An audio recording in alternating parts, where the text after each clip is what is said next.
उत्तर प्रदेश में होने वाले विधानसभा चुनाव की तिथि घोषित होने के बाद राजनीतिक पार्टियों में सरगर्मियां तेज हो गईं। मुरादाबाद देहात विधानसभा के विधायक हाजी इकराम कुरैशी ने अब कांग्रेस का दामन थाम लिया है। साथ ही देहात विधानसभा से चुनाव लड़ने की घोषणा भी कर दी है। वहीं कांग्रेस ने भी हाजी इकराम कुरैशी को प्रत्याशी घोषित कर दिया है।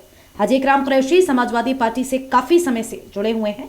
राष्ट्रीय अध्यक्ष अखिलेश यादव ने विधानसभा चुनाव के लिए जब प्रत्याशियों की घोषणा की तो ऐसे में हाजी इकराम कुरैशी का टिकट विधानसभा देहात से काट दिया गया और उनकी जगह हाजी नासिर कुरैशी को टिकट दे दिया गया, जिसके बाद लगातार हाजी इकराम कुरैशी के तेवर बगावत के दिखाई देने लगे। ऐसे में लगातार समाजवादी पार्टी में कई वर्षों की दुहाई देते हुए अखिलेश यादव से टिकट वापस लेने की मांग कर रहे थे, मगर ऐसे में काफी समय बीत चुका और इस पर कोई निर्णय नहीं लिया गया। ऐसे में हाजी इकराम कुरैशी ने अब कांग्रेस का दामन थाम लिया है और समाजवादी पार्टी के नेता और राष्ट्रीय अध्यक्ष पर जमकर निशाना भी साधा।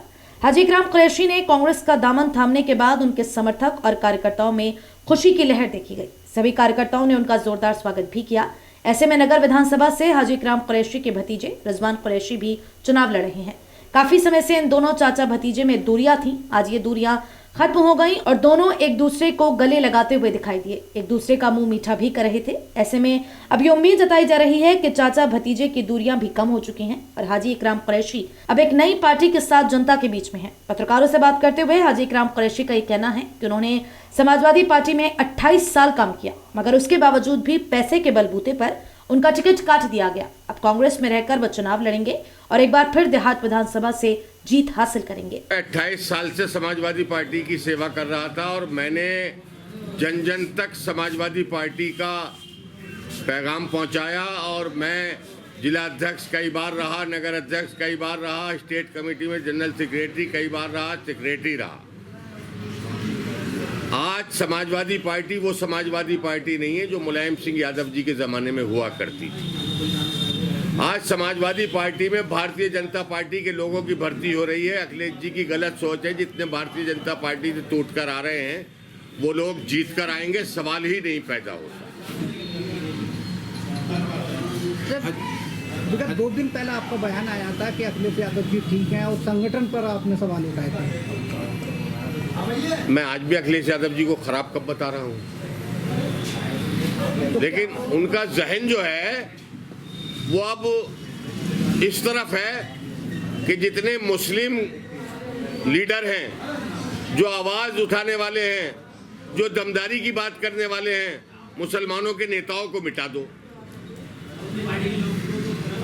क्या कांग्रेस पार्टी ज्वाइन करने के बाद आप मुरादाबाद देहात में एक नई राजनीति पैदा हुई, क्या कहना चाहिए? अभी तो आपको पता होगा नई राजनीति पैदा हो गई। मैं आवाम का गुलाम हूँ। मैं मुरादाबाद की जनता की 28 साल से खिदमत कर रहा हूँ। फकीरों की तरह राजनीति करता हूँ, सियासत को इबादत की तरह करता हूँ, दलाली नहीं होने देता, दलाल नहीं पालता, बदमाश नहीं पालता, फकीराना अंदाज में राजनीति करता हूँ। अच्छा, जैसे आपने अभी कहा कि मैं अखिलेश यादव बहुत बड़े आदमी है, कल कला को अखिलेश यादव आपसे बातचीत करते हैं। मैं कब कह रहा हूँ बहुत बढ़िया आदमी है? अभी आपने कहा कि अखिलेश बड़े आदमी है। मैं घटिया नहीं कह रहा। ये इन्होंने एक सवाल किया तो मैं ये कह रहा हूँ कि मैं घटिया नहीं कह रहा। लेकिन उनकी सोच दूसरी है और मुलायम सिंह यादव जी की सोच दूसरी थी। मान लो कल को आपसे वो बात करते हैं, आपसे कहते हैं कि आप मेरे पास आ जाइए, ऐसा कभी आपके ऐसा होगा या नहीं होगा? सवाल ही नहीं पैदा होता। आप कांग्रेस में ही, आप कांग्रेस में रहेंगे? अब मैं कांग्रेस में रहूंगा, मेरी बाकी जिंदगी कांग्रेस में गुजरेगी। 28 साल बहुत होते हैं। मैं समाजवादी पार्टी के बुनियाद का पत्थर था। देखिए ऐसा है, मुरादाबाद के आवाम के सामने ये रख दूंगा कि मैं फकीराना अंदाज में 28 साल से आपकी खिदमत कर रहा हूं। हर मौके पर खरा उतरने की कोशिश की है। मुरादाबाद का आवाम फैसला करेगा कि ये समाजवादी का गढ़ नहीं है, ये काम करने वाले का गढ़ है।